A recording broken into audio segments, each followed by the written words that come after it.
Hello, my name is Manoj Kesarvani, and I'm an interventional cardiologist here at UC Davis Medical Center. This lecture is entitled Management of Heart Failure, a Clinically Oriented Approach. It is meant to be an important lecture in the IMD 420D course. The objectives of this lecture in terms of heart failure, reduced ejection fraction, and medical management are as follows. It's very important with this lecture to be able to define heart failure with reduced ejection fraction, specifically in contrast to heart failure with preserved ejection fraction, what's known as heart failure with preserved ejection fraction or diastolic dysfunction. It's important to review the pathophysiology associated with heart failure with reduced ejection fraction in this lecture, which helps drive our understanding as to why certain medical therapies are very helpful in this patient population. Additionally, understanding the classification of heart failure is very important in the management of patients with systolic heart failure. An emphasis is placed in terms of the ability to apply risk scores and standard evaluation to estimate subsequent risk of mortality, such that a patient can make an informed decision regarding goals of care in certain situations. And of course, the bulk of this lecture will focus on the implementation of guideline-driven medical therapy for heart failure with a reduced ejection fraction, or what is known as systolic heart failure. As we spoke about in your previous slide, when we define systolic heart failure, we define it as a clinical syndrome characterized by diminished capacity to eject blood because of impaired myocardial contractility or pressure overload. In other words, excessive afterload. When we think about systolic heart failure in terms of ejection fraction, we have a hodgepodge of different criteria. Many will define systolic heart failure as simply a left ventricular ejection fraction less than 55%. Other recent trials will define it as less than 50%, less than 45%, or as low as less than 40%. For the purposes of this course, we really want you to think as a student of systolic heart failure when the left ventricular ejection fraction is less than 55%. This is in contrast to diastolic heart failure. This is a clinical syndrome characterized by abnormalities of ventricular diastolic function, including either impaired early diastolic relaxation, which is an active energy-dependent process, in other words, relying on ATP. Additionally, there's increased stiffness of the ventricle wall, a passive property.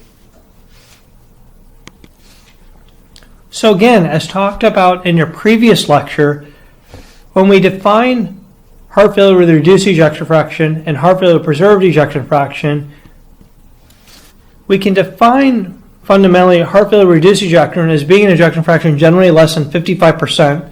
In this diagram, it's depicting it as being less than 50%.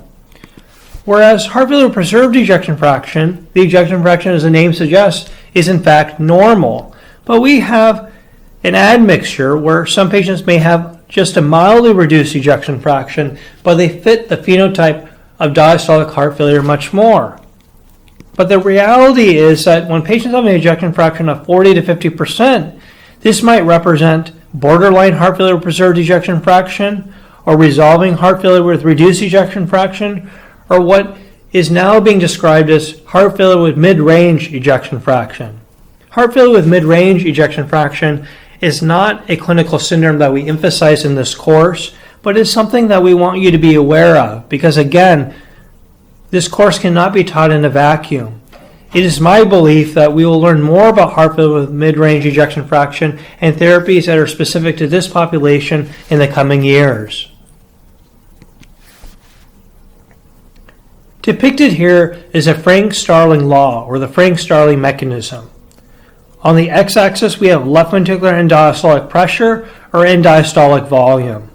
On the y-axis, we have stroke volume, or cardiac output. And what we find is, as we increase left ventricular end diastolic volume, we have an increase in stroke volume. This is shown in a normal patient.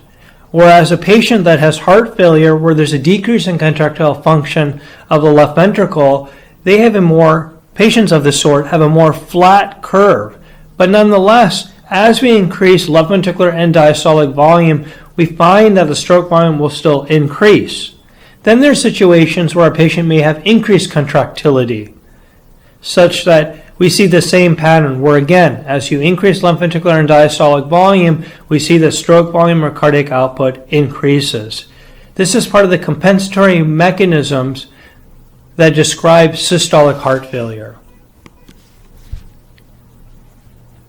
In terms of the sympathetic nervous system, this also plays a major role. As we talked about in your previous lecture, there are arterial chemoreceptors, arterial baroreceptors, there are also cardiopulmonary baroreceptors, and also muscle metaboreceptors.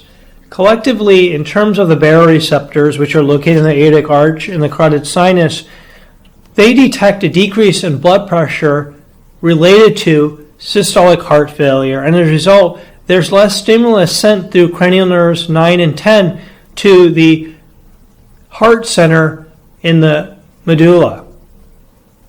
And as a result, there's activation of the sympathetic nervous system, whereas there's inhibition of the parasympathetic nervous system. When we have activation of the sympathetic nervous system at the level of the heart, what we find is that there's an increase in heart rate. In addition, there's an increase in contractility. So those are the two major changes that occur at the level of the heart. Additionally, the macula-densa cells of the jugular apparatus, they also have beta receptors that become activated by the sympathetic nervous system, which results in sodium reabsorption, an increase in renin, as well as increased renal vascular resistance. Lastly, there's also activation by the sympathetic nervous system of the blood vessels in the body, particularly the arteries, where there's an increase in peripheral vascular resistance. The reasons that all these changes occur are really aimed at increasing stroke volume and cardiac output. Obviously, an increase in heart rate and contractility will increase stroke volume and cardiac output. The increase in sodium reabsorption and the increase in renin and increase in renal vascular resistance all ultimately result in increased left ventricular and diastolic volume. And the increase in peripheral vascular resistance, that's not as intuitive, but that occurs because the various organs in the body must maintain blood pressure in the face of decreased cardiac output or stroke volume. Then there's also activation of the renin-angiotensin-aldosterone system. So as mentioned in the previous slide, we have sympathetic stimulation at the macula-densa cells of the jugular glomerular apparatus. In addition, the jugular glomerular apparatus itself detects hypotension and decreased sodium delivery. This in turn results in increased renin production. Renin is responsible for converting angiotensinogen to angiotensin 1. Angiotensin 1 then subsequently is converted to angiotensin 2 by the angiotensin converting enzyme. Angiotensin 2 has a whole cascade of events that results from it. So when angiotensin 2 binds to the angiotensin receptor, we see that there's cardiac and vascular hypertrophy that take place. This initially is beneficial because of the hypertrophy. There is an increase in contractile function of the heart, but over time this will result in negative remodeling and fibrosis. Angiotensin 2 will also result in systemic vasoconstriction. Additionally, thirst will be stimulated, which will result in increased blood volume. Angiotensin 2 also has a direct effect on the adrenal cortex, which stimulates the production of aldosterone, which in turn results in renal sodium and fluid retention. Angiotensin 2 also affects the pituitary gland, which results in release of antidiuretic hormone, which in turn results in an increase in blood volume. In terms of the American College of Cardiology and the American Heart Association stages of heart failure, this is something that we really need to explore within this slide. Stage A heart failure is described as at risk for heart failure, but without structural heart disease or symptoms of heart failure. This might be a patient with a bicuspid aortic valve that's at risk of developing aortic stenosis, aortic insufficiency, which when untreated can result in heart failure as well. Another example may be hypertensive heart disease. A stage B patient is one that has structural heart disease but without signs or symptoms of heart failure. As described in your previous lecture, a good example of this would be a patient who underwent a transthoracic echocardiogram for whatever reason, who was found to have a reduced ejection fraction, or even diastolic heart failure. We have ways of assessing that by transthoracic echocardiography as well. But these are patients that do not have signs or symptoms of heart failure. It's just that diagnostic tests may indicate that they have systolic or diastolic heart failure. Then there are patients that have stage C heart failure. This is structural heart disease with prior or current symptoms of heart failure. So these, again, are patients that actually have symptoms. That might be jugular venous distension, lower extremity edema, paroxysmal nocturnal dyspnea, or orthopnea. Finally, we have patients that have stage D heart failure. These are patients that have refractory heart failure requiring special interventions, such as advanced heart failure therapies, which include orthotropic heart transplant and/or left ventricular assist device placement. In addition to stages of heart failure, there are also New York Heart Association functional classes. A class 1 patient is one that has no limitation of physical activity. However, ordinary physical activity does not cause symptoms of heart failure either. It's when a patient does more strenuous activity that they will have symptoms. A patient that has class 2 New York Heart Association functional class symptoms has slight limitation of physical activity. These patients are comfortable at rest, but ordinary physical activity results in symptoms of heart failure. Class 3 patients have marked limitation of physical activity. They're comfortable at rest, but less than ordinary activity causes symptoms of heart failure. A good example of this would be perhaps climbing one flight of stairs. Another example may be walking up an incline. Patients who have class 4 New York Heart Association functional class symptoms are those that are unable to carry on any physical activity without symptoms of heart failure, or they have symptoms of heart failure at rest. So what are the goals of heart failure therapy? Well, first and foremost, it's very important to identify and correct the underlying condition causing heart failure. For example, if a patient has long-standing hypertension that has caused that individual to develop diastolic heart failure, then the aim in that situation should be better blood pressure control in the hopes that perhaps the left ventricular hypertrophy that has developed as a result of it might reverse to some degree. That's not always possible.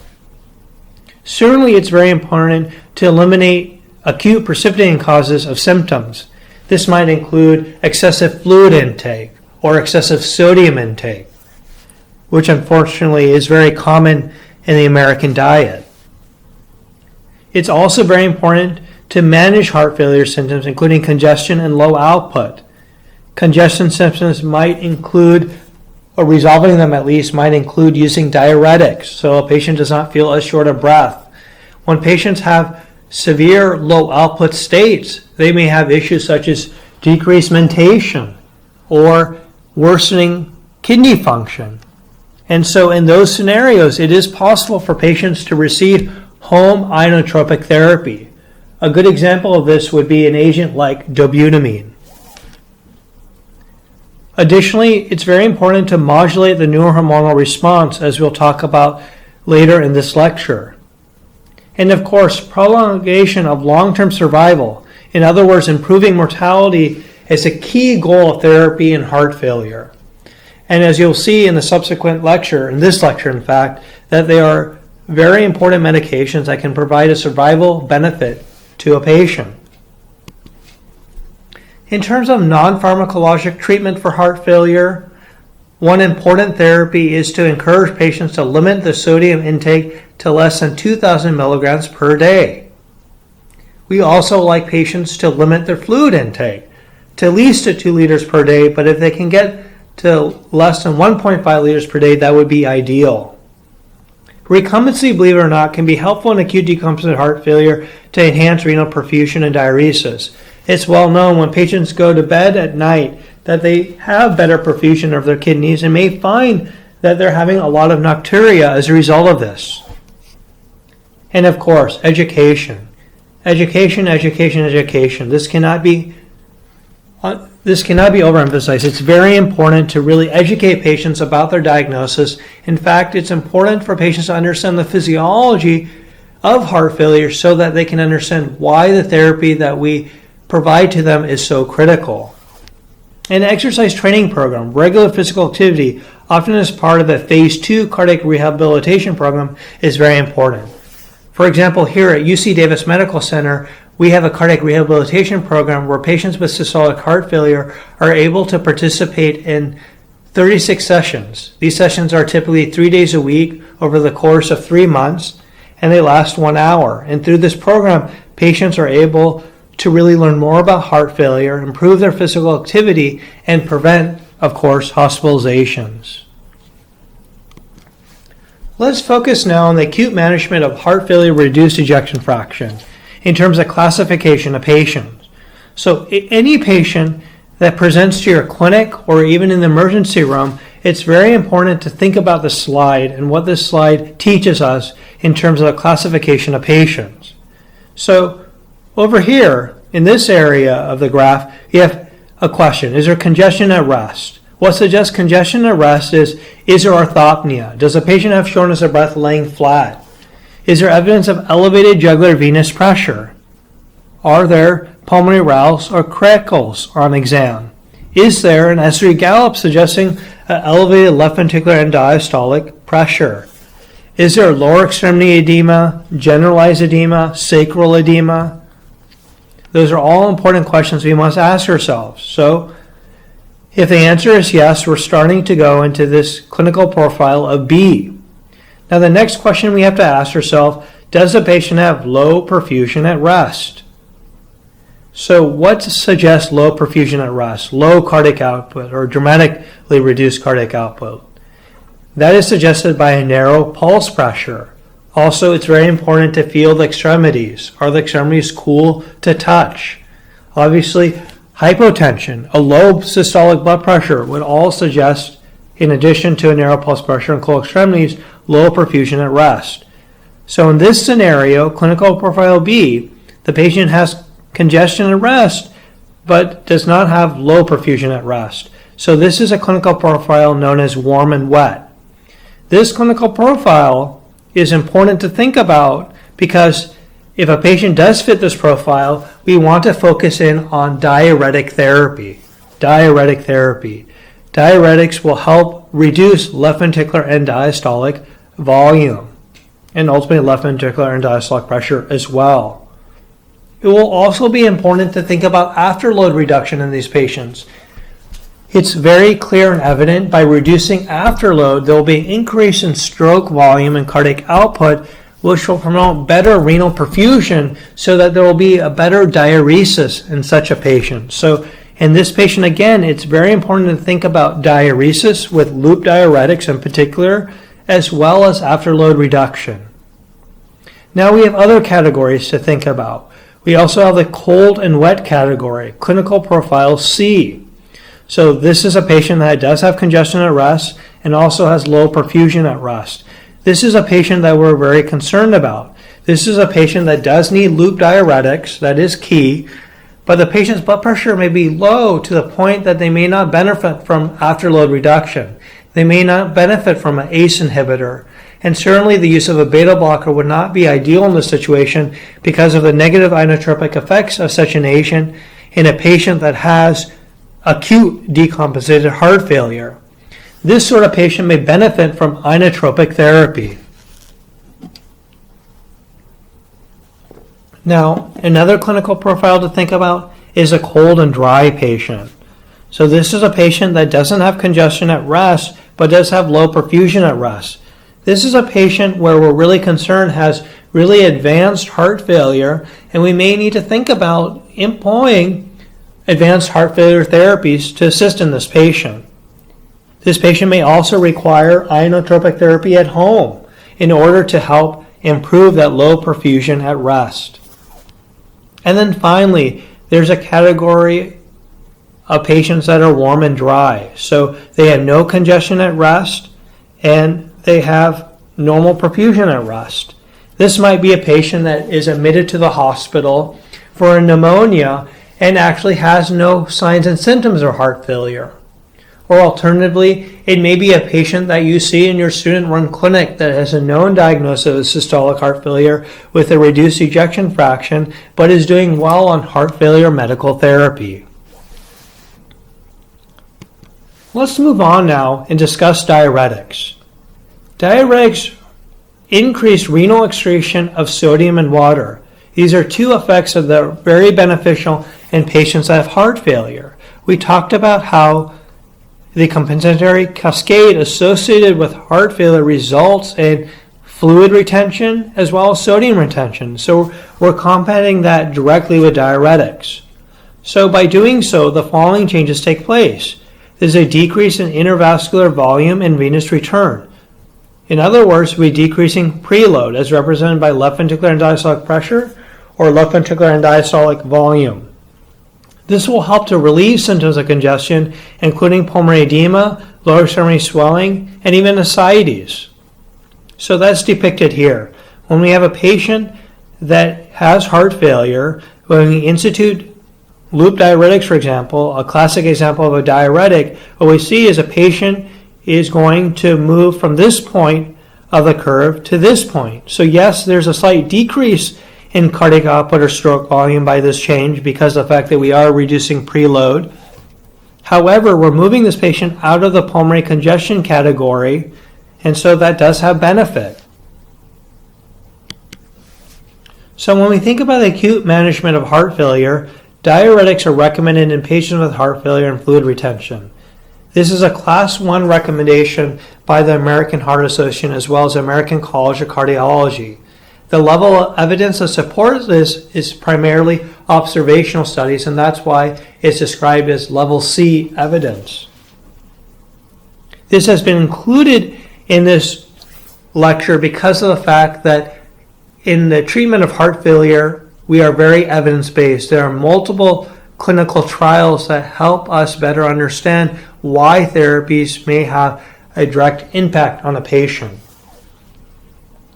If a patient is already receiving a loop diuretic when they're found to be in acute decompensated heart failure, then the initial intravenous dose should equal or exceed their chronic oral daily dose and should be given as either intermittent boluses or continuous infusions. So this is somewhat advanced as a second-year medical student for you to be able to completely grasp, but I still think it's very important for you to understand that in a patient that has acute decompensated heart failure that had been on an oral loop diuretic, it's important to start thinking about using intravenous agents.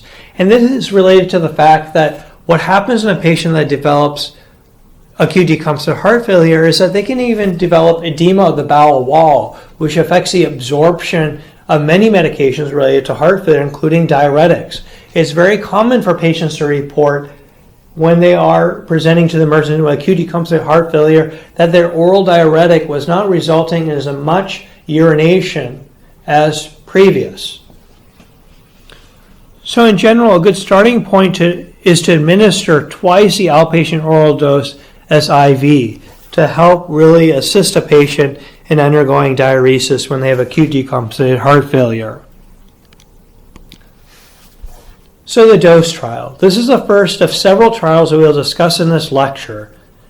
This trial investigated bolus versus continuous infusion of diuretics.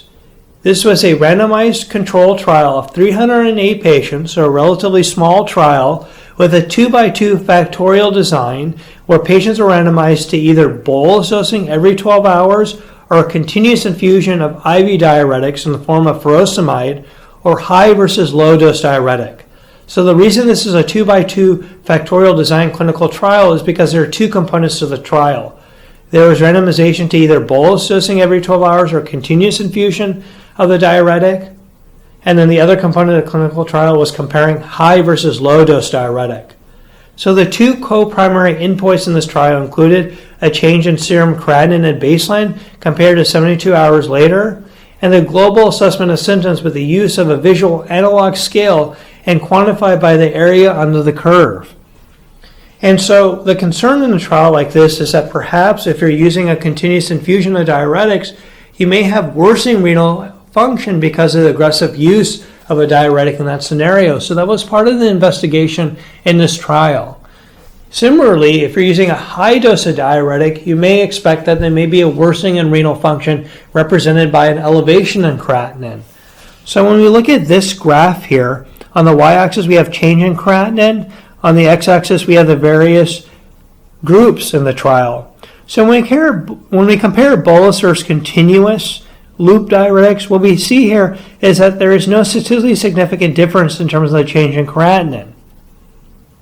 When we look at low versus high dose diuretics, we see that there's less change in creatinine with the low dose, but this also is not statistically significant. Now, when we actually look at symptoms, because that's another big component to this trial, on the x-axis we have hours, on the y-axis we have this global assessment, so this is the endpoint in the trial. And what we find is that with a continuous infusion is that patients feel slightly better compared to the bolus dosing, but this also is not statistically significant.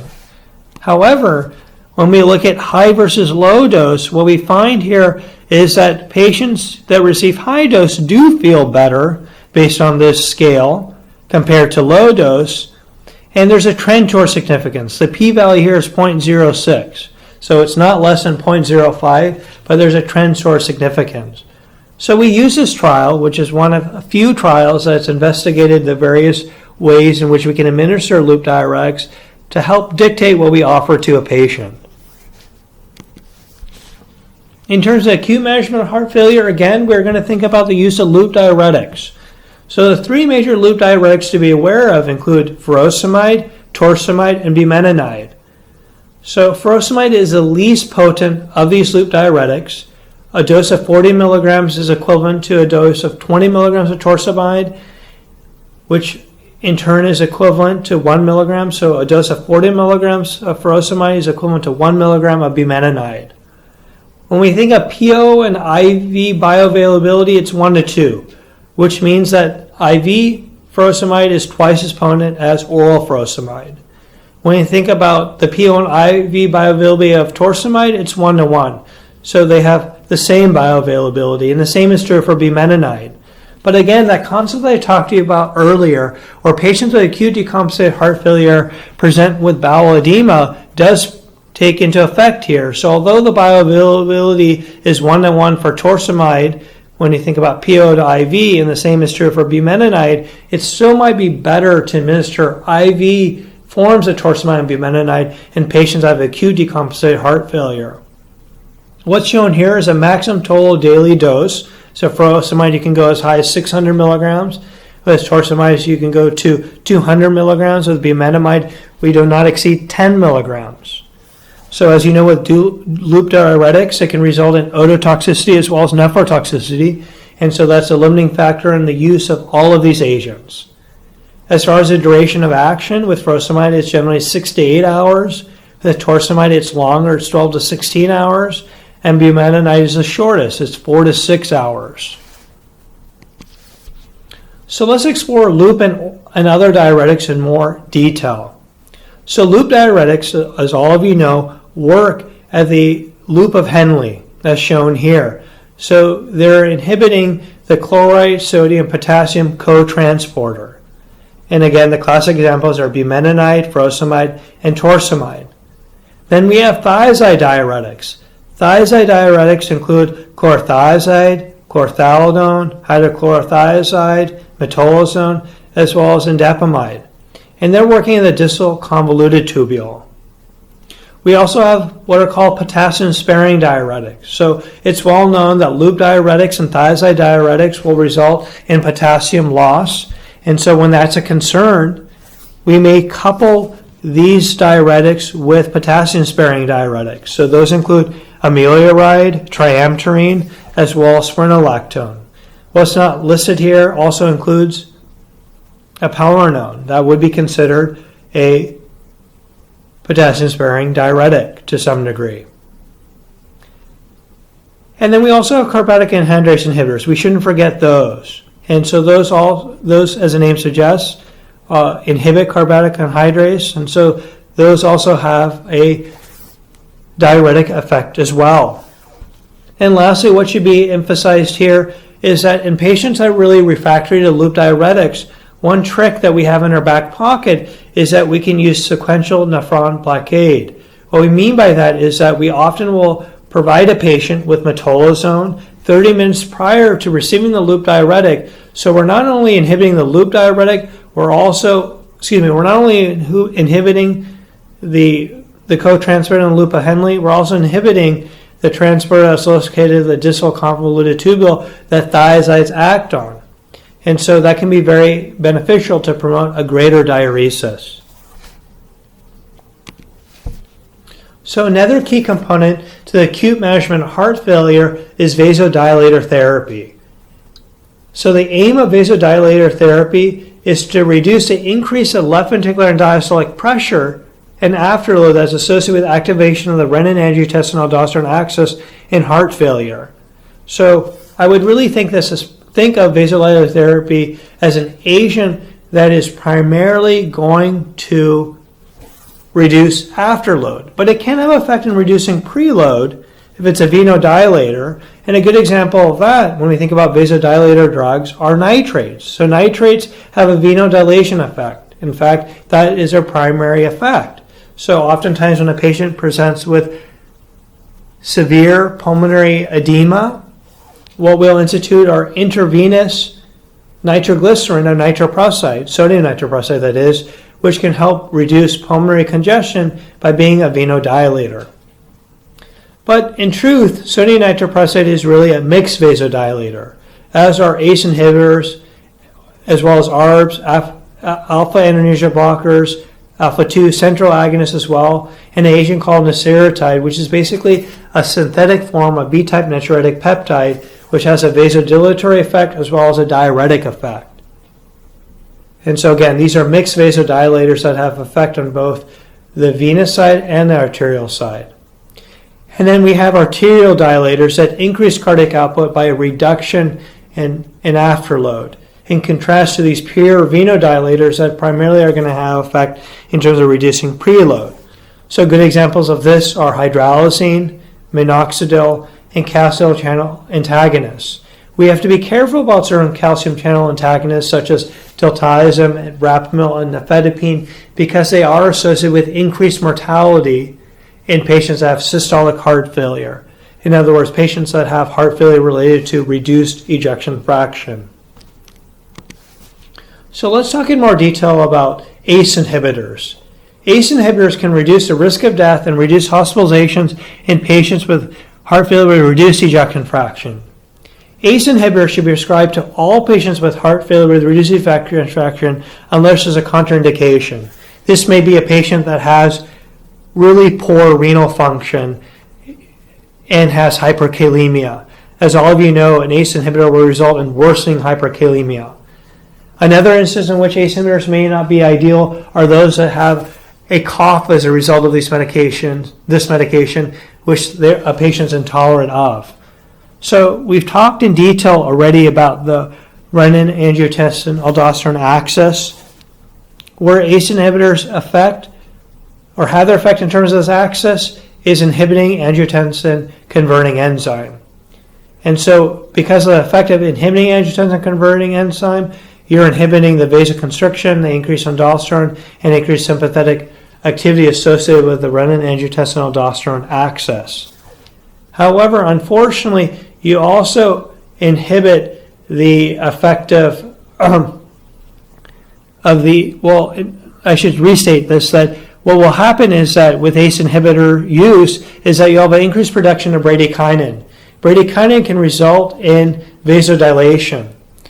And that vasodilation can sometimes be life-threatening, particularly if patients develop angioedema. And so patients that develop angioedema related to ACE inhibitors should not be on it. It's thought that this is also related to the development of a cough. However, there are other factors that contribute to that as well. When we think about ACE inhibitors, no differences exist in available ACE inhibitors in their effects on symptoms and survival.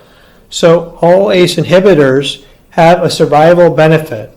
All ACE inhibitors are mixed vasodilators that result in venodilation as well as arterial vasodilation.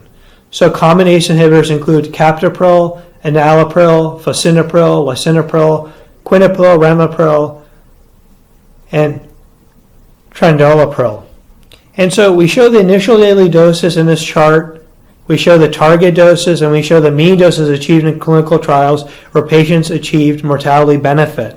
So it's very important when patients are started on ACE inhibitors that eventually they get to the mean doses achieved in clinical trials so that they can get the same outcomes that those patients received in those clinical trials.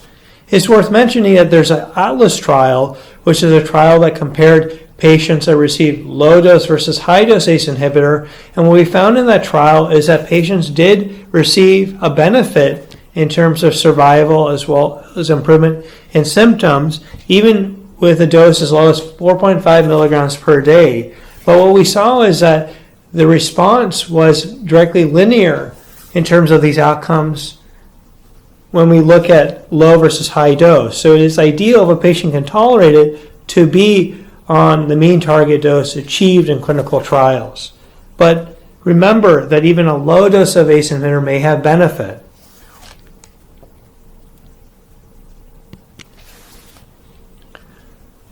Now we'll go on and talk about angiotensin receptor blockers. As we talk about angiotensin receptor blockers, we'll remember, like ACE inhibitors, they do have a benefit in terms of reducing death. They also reduce hospitalization in patients with heart failure with reduced ejection fraction. The same is true of ACE inhibitors. They also reduce hospitalizations. This has to do with the fact they reduce afterload, and with the reduction in afterload, they will promote greater diuresis, which will be beneficial for our patient as well. So again, like ACE inhibitors, these agents, angiotensin receptor blockers, will result in vasodilation, reduced sodium retention, and reduced risk of death and hospitalizations in patients with heart failure with reduced ejection fraction. They block the angiotensin II receptor, and specifically angiotensin II-1 subtype. However, unlike ACE inhibitors, they do not result in cough, as they have no effect on bradykinin levels and result in more complete inhibition of the renin-angiotensin-aldosterone axis. Despite that, they are not more beneficial than ACE inhibitors. Typically, we'll use ACE inhibitors more frequently than we'll use angiotensin receptor blockers. In part, that's related to cost.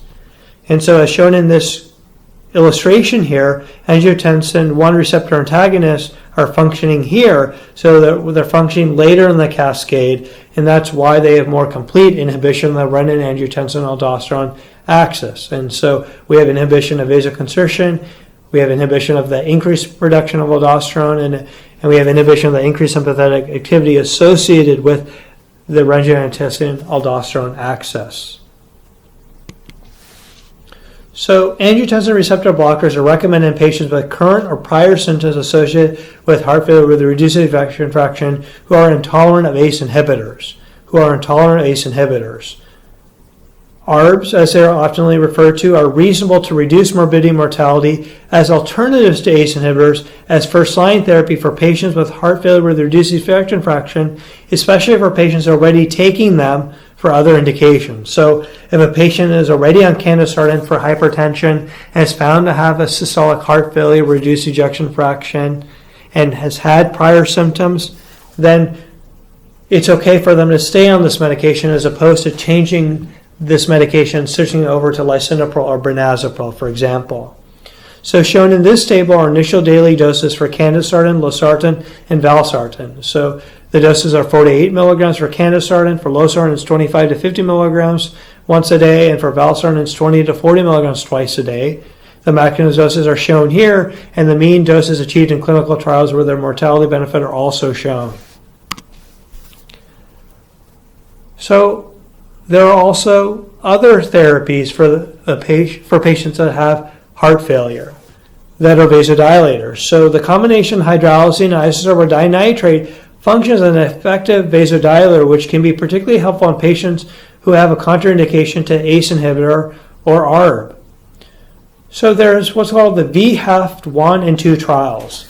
The VHEF trial 1 was a very old clinical trial done before the era of ACE inhibitors. And we found in that trial was that the combination of hydralazine and isosorbate dinitrate did improve mortality in patients that had heart failure with reduced ejection fraction.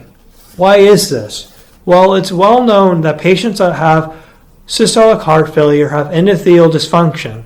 They also have impaired bioavailability of nitric oxide and increased oxygen stress that result from all of this. So the combination therapy here of hydralazine and isosorbate dinitrate is known to augment nitric oxide, which can in turn reverse the effects of heart failure and have this benefit. And then we repeated these trials in the modern area in the VHF2 trial. So the VHF2 trial randomized patients to the combination of hydralazine and isosorbate dinitrate versus ACE inhibitor in the form of enalapril. And what we found was that enalapril was superior to this combination therapy. And so it's largely supplanted the combination hydralazine and isosorbate dinitrate.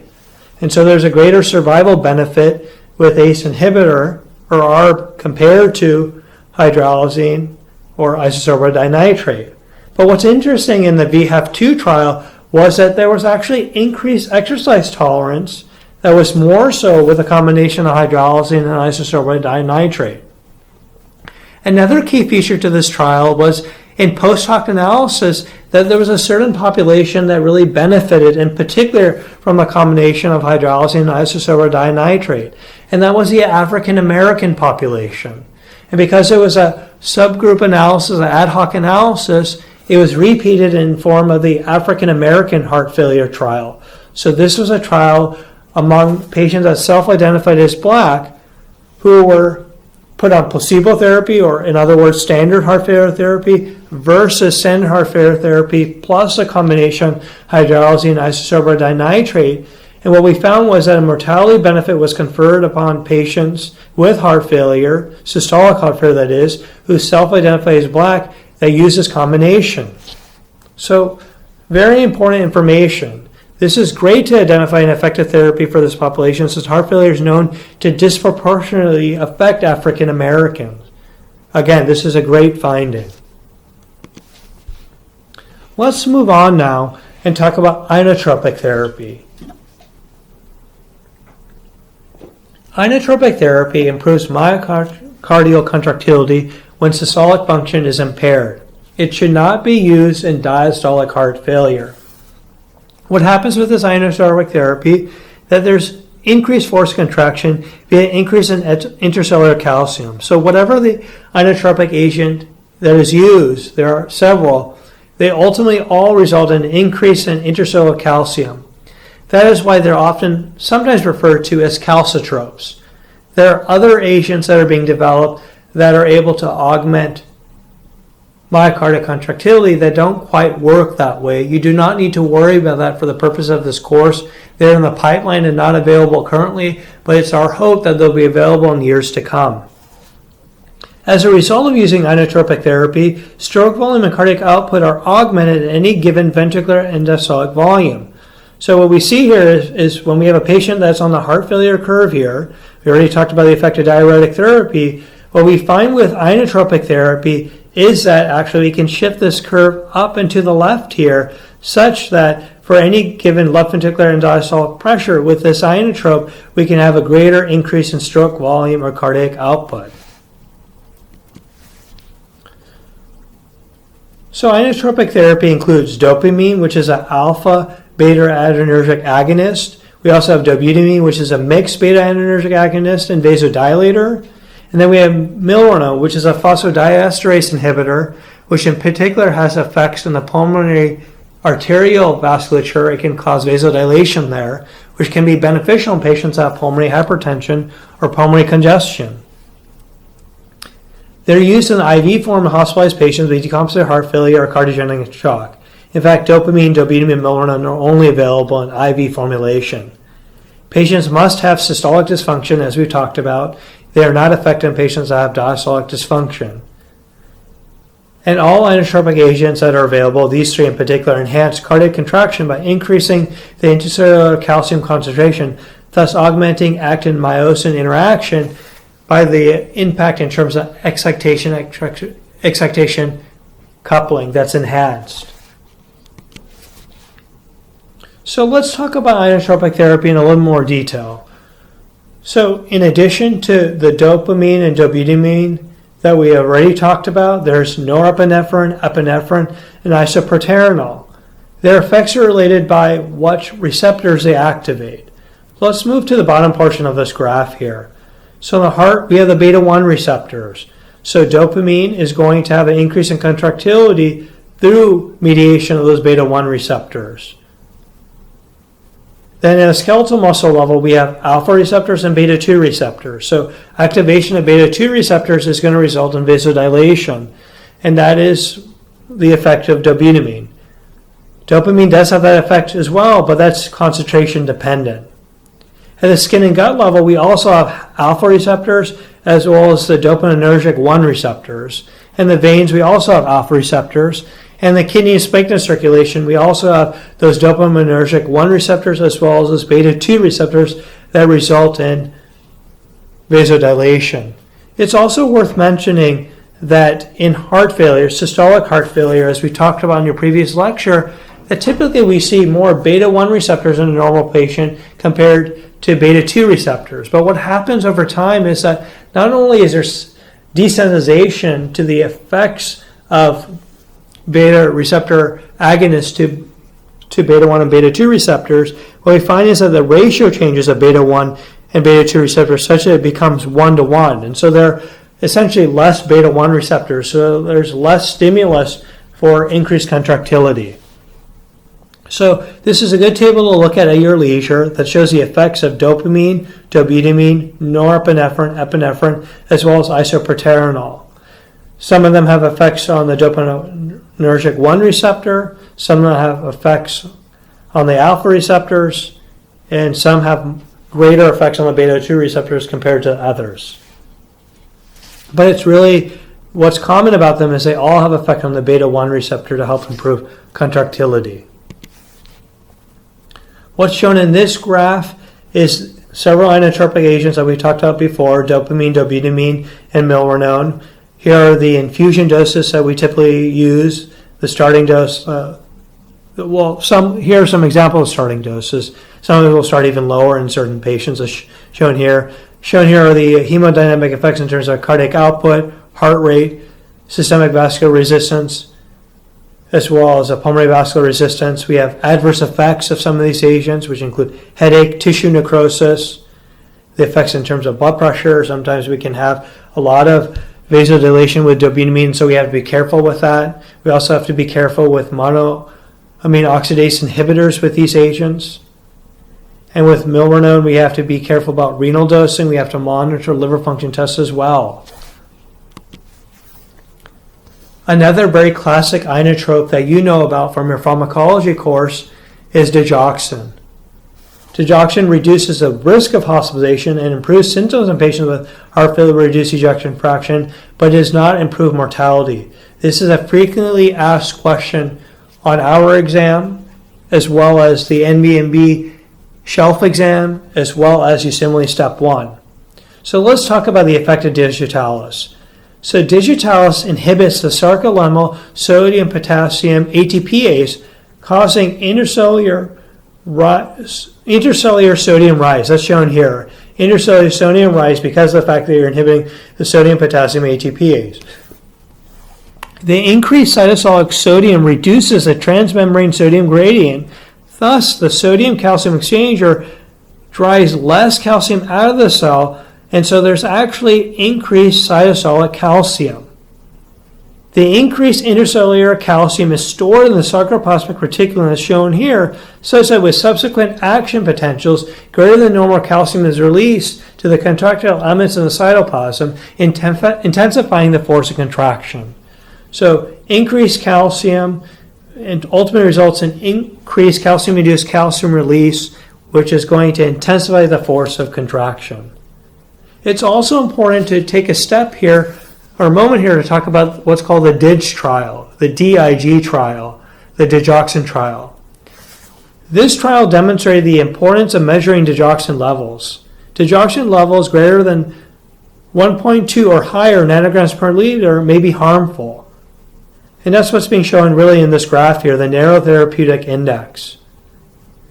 However, levels in the range of 0.5 to 0.9 nanograms per milliliter are optimal and ideal. So that's shown here, the therapeutic effect versus the toxic effect.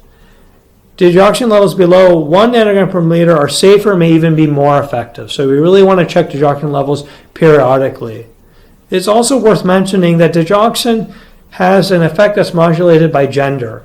So on a post hoc subgroup analysis of the DIG study, this post-group analysis indicated that the effects of digoxin may vary between men and women. Digoxin was associated with an increase in all-cause mortality among women, but not in men with systolic heart failure. It's conceivable that with women, because they tend to have lower body weights, that's not always true, but it's conceivable that they may be prone more to harmful elevations in digoxin levels. So you have to be very careful, particularly in women, if you're going to use this agent, to really monitor them very carefully such that their levels do not rise to 1.2 nanograms per milliliter or higher. So you want to be very careful with that. Let's move on now and talk about beta blocker therapy. So intuitively, it doesn't make much sense that we use a negative inotrope in patients with systolic heart failure, but it is actually very beneficial. You notice here that the title of this slide has changed from acute to chronic. So we're very careful about using beta blockers that have in patients that have acute decompensated heart failure. If patients have acute decompensated heart failure and they're admitted to the hospital and they were already on beta blocker, for example, and they were taking that dose and their blood pressures are reasonable and they don't have any signs of cardiogenic shock, meaning they don't have a low perfusion state with extremely low blood pressure, then it's okay to continue that agent. We know that it's not harmful, that scenario. But if you were to start a beta blocker in a patient with acute decompensated heart failure in that scenario, you may precipitate cardiogenic shock because of the negative inotropic effects of beta blocker, at least over the short term. So beta blocker therapy reduces the risk of death and hospitalization in patients with heart failure with reduced ejection fraction. It decreases heart rate through direct effects on the sinoatrial node. It blunts a chronic sympathetic activation associated with systolic heart failure. It also possesses anti-ischemic properties which are related to their influence, beta blockers' influence on the balance between myocardial oxygen supply and demand, as you learned in the last couple weeks in your lectures by Dr. Amsterdam. Historically, such agents were contraindicated in heart failure, as I just described, due to the negative inotropic effects, but have now become a mainstay in therapy, a real foundation to therapy. And as I mentioned already, should be avoided in acute decompensated heart failure. So it's important to emphasize that only certain beta blockers are beneficial. The beta blockers that provide a mortality benefit, the beta blockers that provide a survival benefit include bisoprolol, carvedilol, CR, which is an extended release form of carvedilol, and then metoprolol succinate, which is an extended release form of metoprolol. So it's only these agents that have a survival benefit. Metoprolol tartrate, the short-acting form of metoprolol, does not have a mortality benefit. It should not be used in patients who have systolic heart failure for a mortality benefit. Shown here are the initial daily doses. Shown are the maximum daily doses. And again, the mean doses achieved in clinical trials are shown here as well. And so if we're going to have patients that are going to have the same mortality benefit and reduction in hospitalizations as clinical trials, then we want to get patients, when they're on these agents, to the mean doses achieved in clinical trials. One thing that's also important to remember, in these clinical trials, the up-titration of beta blocker was not done rapidly, meaning it wasn't done over the course of a day, as one might think would be appropriate in a hospital. We actually, even in the hospital setting, do not up-titrate beta blockers very rapidly. It's best to do this over the course of 2 to 3 weeks, a dose escalation, as was done in major clinical trials involving beta blockers. But again, a key feature to this slide is that these specific beta blockers provide survival benefit. Other beta blockers do not. For example, a beta blocker called Vasodilator does not have a mortality benefit. It's thought because Vasodilator has sympathomimetic effects that it doesn't have a mortality benefit. And it's been well studied in a randomized controlled trial. So think of only these medications in your patients that have systolic heart failure. When you think about beta blockers, they'll have benefit in them. Let's take a second here and talk about another clinical trial. Let's talk about the COMET trial. According to the COMET trial, Carvedilol is better than Metoprolol Tartrate. So let's talk about that. So the COMET trial was a multi-center trial of 1,511 patients with New York Heart Association functional class 2 to 4 symptoms. So this is where the New York Heart Association functional class is really key here. And these patients had a left ventricular ejection fraction of 35% or less with previous hospitalization for cardiovascular reasons. They were randomized to Carvedilol, a target dose of 25 milligrams twice daily versus Metoprolol Tartrate, a target dose of 50 milligrams twice daily. So you'll notice here, this is not a really high dose of Metoprolol Tartrate. The maximum dose of Metoprolol Tartrate gets to an order of 200 milligrams, where with Carvedilol, they got to a maximum dose of 25 milligrams twice daily, so much higher doses of Carvedilol. Now, one thing I don't want you to get bogged down in is in this clinical trial, they used an ejection fraction of 35% or less. So they were really looking at patients that had moderate to severely reduced ejection fraction. But what it's found is that patients that have ejection fractions less than 45% all benefit from beta blockers. But again, for the purpose of this course, you should think of any patient that has an ejection fraction less than 55% as being a patient where beta blocker therapy should be instituted to provide a survival benefit, but the beta blockers that we spoke specifically of.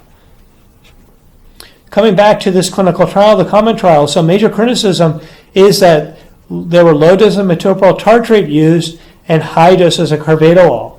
So the primary endpoint in this trial was all-cause mortality, so any cause for death, and a composite of all-cause mortality and hospitalization. So when we look at mortality, what we see is that on the y-axis is mortality, and the x-axis we have years since randomization, and what we find is that more patients in the Metoprolol group are dying. We're seeing 40% versus 34%. These are very high rates, which really indicate at 5 years when a patient has an ejection fraction of 35% with New York Heart Association functional class 2 to 4, many of them are dying. A third of them are dying when they're on optimal therapy with Carvedilol. But remember now, we have an absolute risk reduction of 6%. So it's really important that we institute therapies that are going to provide a survival benefit. So there's never been a trial comparing Carvedilol versus Metoprolol Succinate to see which is better, and there probably never will be. But what's really important here is that we shouldn't extrapolate. We shouldn't think that Carvedilol is necessarily better than Metoprolol Succinate, but people have thought so. One thing to also remember is that Carvedilol not only inhibits beta-1 receptors, but it also inhibits alpha receptors. And so it's a non-selective beta blocker compared to the cardioselectivity of Metoprolol. Moving on now, when we're thinking about chronic management of heart failure, we also want to think about aldosterone or mineralocorticoid receptor antagonists. So aldosterone receptor antagonists are recommended in patients with New York Heart Association functional class 2 to 4 symptoms and a left ventricular ejection fraction of less than 35%, unless contraindicated, to reduce mortality and hospitalization. So the contraindications to patients receiving a mineralocorticoid receptor antagonist would be one that has an elevated creatinine. You should not use this agent in patients that have a creatinine of 2.5 milligrams per deciliter or greater. You should avoid it in those agents. Obviously, you should avoid it in patients that have hyperkalemia as well. And patients that have end-stage renal disease may be at particular risk for hyperkalemia, and of course, their creatinine is going to be very elevated, and so it should not be used in that population. And so what's being depicted in this diagram is the actual aldosterone receptor that aldosterone needs to be bound to, and that is being inhibited by spironolactone or apelrinone. So spironolactone is a non-selective aldosterone antagonist, where apelrinone is a more selective aldosterone antagonist, or aldosterone receptor antagonist, that is. And the advantage of apelrinone is that it does not have the side effect of gynecomastia that spironolactone has. Unfortunately, there is a cost advantage with spironolactone versus apelrinone. Apelrinone is more expensive. So let's investigate aldosterone and mineralocorticoid receptor antagonists in more detail. So aldosterone receptor antagonists, again, are recommended in patients with a New York Heart Association functional class 2 to 4 symptoms and a left ventricular ejection fraction of less than 35%, unless contraindicated in the ways I've described in the previous slide, to reduce mortality and hospitalizations. So the RAILS trial was a landmark study that was published in 1999. On the x-axis, we have probability of survival. On the y-axis, we have probability of survival. On the x-axis, we have months since randomization. And so the RAILS trial in 1999 was a randomized control trial that randomized patients to placebo, which meant being on standard medical therapy. And that time, that did include ACE inhibitor, beta blocker, and diuretic, versus that same therapy plus spironolactone, and a dose ranging from anywhere from 12.5 milligrams once a day to every other day to as high as 25 milligrams or even 50 milligrams once a day. And so when patients were randomized in this trial, what we found was that actually patients were not on that much ACE inhibitor, beta blocker, or diuretics. We're talking about in the range of maybe 40 to 50%. But what we see here is that the probability of survival is much higher in spironolactone versus placebo. And so we want to remember we have another therapy when a patient meets this inclusion criteria of New York Heart Association functional class 2 to 4 and an ejection fraction of less than 35%, where we really want to think of this agent.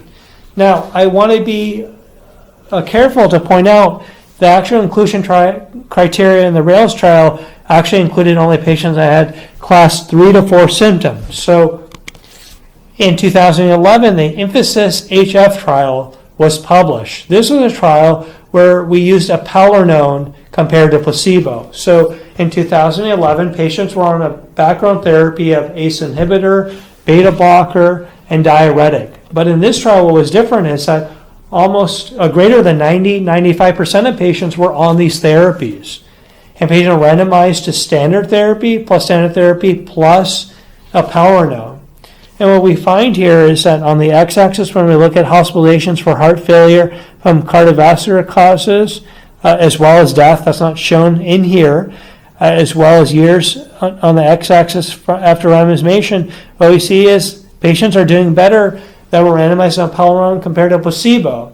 So in this trial, we included patients that were New York Heart Association functional class 2 to 4. And so now the guidelines produced by the American Heart Association, American College of Cardiology have generalized it such that patients that have New York Heart Association class 2 to 4 symptoms and ejection fraction of less than 35% can be started on spironolactone or eplerenone to reduce mortality and hospitalization as long as they don't have a contraindication. So again, key points here on aldosterone receptor antagonists is that the exclusion criteria in both the RAILS and Emphasis trials included serum creatinines greater than 2.5 milligrams per deciliter and a serum potassium greater than 5 milliequivalents per liter. The baseline renal function, serum potassium are key in deciding the starting dose of eplerenone and spironolactone as shown here. This is not something that we expect you to remember for this course. It's certainly not tested on step 1. It will not be tested on our exam, but we want you to be aware of this so that when you start your clinical rotations as a third-year medical student, that you can start thinking about the appropriate doses for patients that have heart failure. I will digress for a second here and say that remember that the most common cause for rehospitalizations in our country is heart failure. So it is something that you are going to encounter regardless of what specialty that you go into. And certainly you may encounter this on your OB-GYN rotation, for example. And definitely will be seen, of course, in internal medicine rotation. So the magnitude of benefit demonstrated in randomized controlled trials. So if we postulate here, we think about guideline-driven medical therapy, and we think about ACE inhibitors or ARBs, we think about beta blockers, we think about aldosterone antagonists, and we think about hydralazine combination with ivosapropyl dinitrate, we think about the relative risk reduction in mortality, and we see it here in most clinical trials that summarize as follows involving these agents. The number needed to treat for mortality reduction standardized at 36 months is just 26 patients. For beta blockers, it's just 9 patients. For aldosterone antagonists, it's 6 patients. And for hydralazine nitrate, it's 7 patients. So how do we get to a number needed to treat for mortality? We look at the absolute risk reduction in a clinical trial between placebo versus that intervention. And then we take 1 over the absolute risk reduction to get the number needed to treat. So it's a very useful tool in clinical medicine to help a clinician understand how important a particular therapy is. And so there's very dramatic benefit by being on these agents to reduce mortality. But not only do we reduce mortality with these agents, we reduce heart failure hospitalization as shown here. Yes, the effect is not as dramatic, but still it's very important with the number of patients that are hospitalized with this diagnosis of systolic heart failure that they be put on these agents for a mortality benefit. Now let's move on. You'll remember that we talked about the counter-regulatory pathways involved in heart failure. We talked about natriuretic peptides, and we talked about how they promote natriuresis and diuresis and a decrease in renin secretion. We talked about how there's vasodilation, results in a decrease in blood pressure, as well as an increase in endothelial permeability. We also talked about decreased hypertrophy, as well as a decrease in fibrosis, and we talked about a decrease in sympathetic outflow as a result of this. So there was a lot of investigation, a lot of thought. Perhaps we should think about techniques where we could actually increase levels of natriuretic peptides. And so one agent is nesiratide. That's one agent that we think about using in patients that have systolic heart failure. It causes vasodilation, and it can result in diuresis. But noticeably, it's missing in this discussion. It doesn't provide a mortality benefit. So what was thought about was perhaps we could think about inhibiting neprilysin endopeptidases. So NEP for short, neprilysin endopeptidases. What we find with NEP agents are that NEP is actually converting natriuretic peptides to inactive fragments. So by doing that, then we're going to have less B-type natriuretic peptide, less A-type natriuretic peptide, and less C-type natriuretic peptide. So there's a thought, perhaps we should create an agent that inhibits NEP. And so we did. So we created an agent that inhibits NEP, which is really beneficial, so it results in all the counter-regulatory pathways in having their effect. However, NEP also results in the conversion of angiotensin II to inactive fragments, which is really helpful. However, natriuretic endopeptidase inhibits that too. And so for inhibiting NEP in that case with this agent referred to as neprilysin inhibitors, we also need to make sure we're using an angiotensin receptor blocker too. And that's why this agent is known as angiotensin receptor neprilysin inhibitors, or ARNIs for short. The only agent available is what's called sacubitril/valsartan. It's a combination therapy.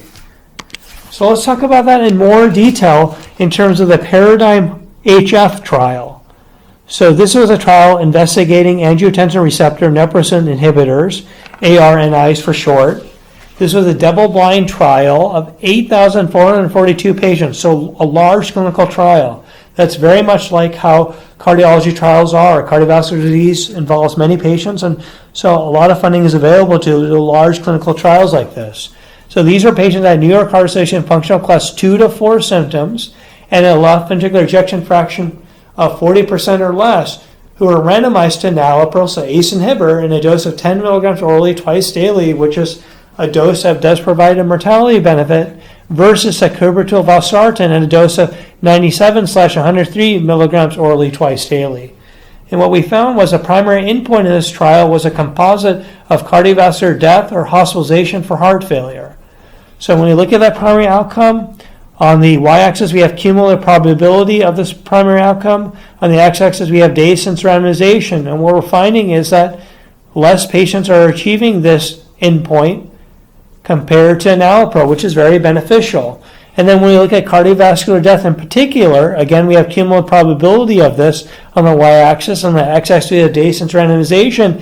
We're seeing, again, that this agent referred as LCZ696, which is again sacubitril valsartan, less patients are achieving this endpoint compared to enalapril. So this is great. In recent years, when this trial was recently published, we have an agent that's even superior to an ACE inhibitor. So I will be more specific and say the primary outcome was 21.8% versus 26.5% in favor of the ARNI. And then when we looked at cardiovascular death in particular, it was 30.3% versus 16.5%. So really beneficial. So to summarize ARNI therapy, in patients with chronic symptomatic heart failure with reduced ejection fraction with New York Heart Association functional class 2 or 3 symptoms who can tolerate an ACE inhibitor or ARB, replacement by ARNI is recommended to further reduce morbidity and mortality. So you'll notice here in the inclusion criteria for the Paradigm HF trial, we included patients that had New York Heart Association functional class 4 symptoms. So the reality is that this medication is very, very expensive. Health payers will not cover the cost of this agent, and so the American Heart Association, American College of Cardiology, I hypothesize, have reduced the criteria to this as follows, of 2 to 3 class symptoms to help in cost savings. And there is a lot of benefit with ACE inhibitors, so it's not wrong in doing this, but it's something to consider. Another thing that you'll remember once you're a third-year medical student and beyond is that ARNI should not be administered concomitantly with ACE inhibitors or within 36 hours of the last dose of ACE inhibitor because of the fact that if ARNIs are used at any time where ACE inhibitors are still in the body, there's a higher risk of developing angioedema, which again, as we talked about earlier in this lecture, can be life-threatening. ARNIs are administered twice daily and are available in 2426 milligrams, 4951 milligrams, and 9703 milligrams. So other therapies for heart failure with reduced ejection fraction. So you have dihydropyridine calcium channel antagonists. So the classic example is amlodipine or felodipine. So dihydropyridine calcium channel antagonists can be used to treat hypertension in patients with heart failure with reduced ejection fraction, but it was a non-dihydropyridine agents that I talked about earlier that are associated with increased risk of mortality. So that's rapamycin, that's diazepam, that to some degree is nifedipine. Those agents should not be used in patients that have heart failure with reduced ejection fraction because it can increase mortality. Another agent for you to be aware of is ivabradine. Ivabradine has unique electrophysiological effects best characterized by its negative chronotropic effect on the sinoatrial node. Basically, it inhibits the funny current, the pacemaker current of the heart.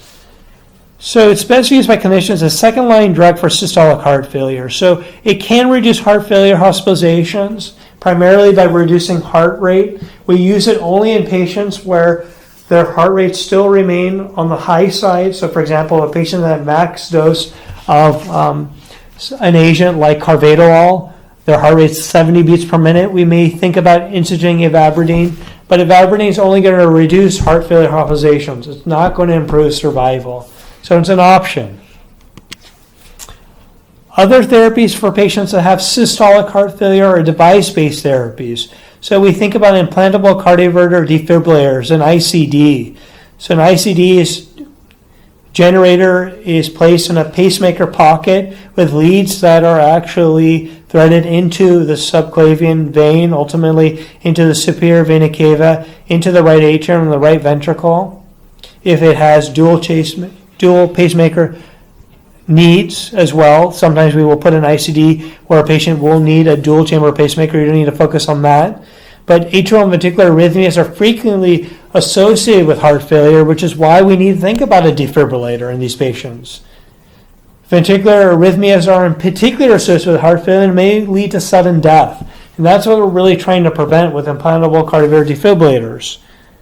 Interventricular conduction abnormalities can also be seen in patients that have systolic heart failure where they have a widened QRS complex.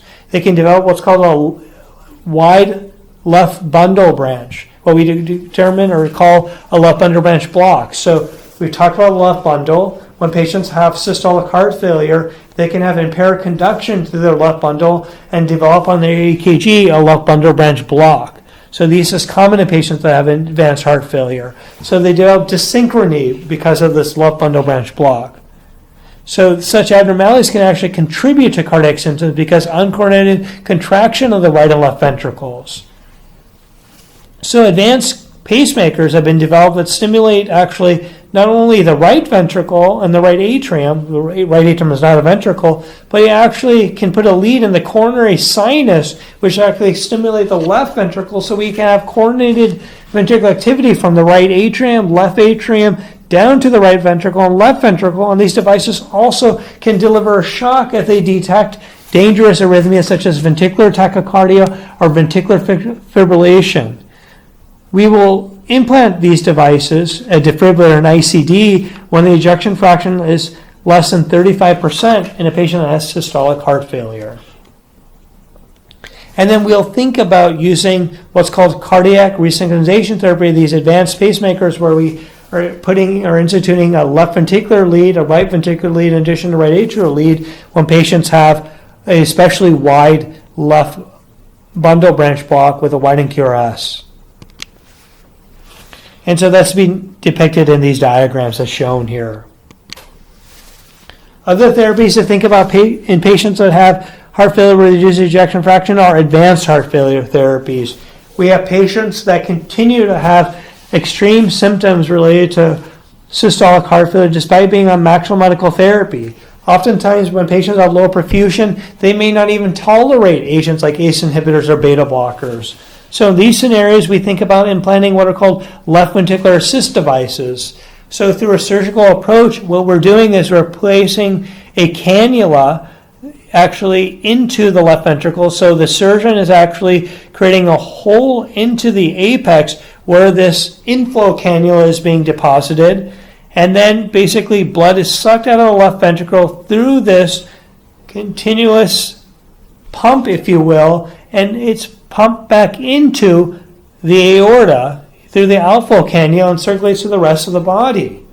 The other option we have is orthotropic heart transplant, where patients can undergo heart transplant, and that's an option. The challenge here, though, in patients that have severe systolic heart failure, as we saw in previous slides, is that the mortality is increased over several years, and sometimes patients don't have the luxury of time to wait for a heart transplant, and will place a left ventricular assist device as a bridge to heart transplant.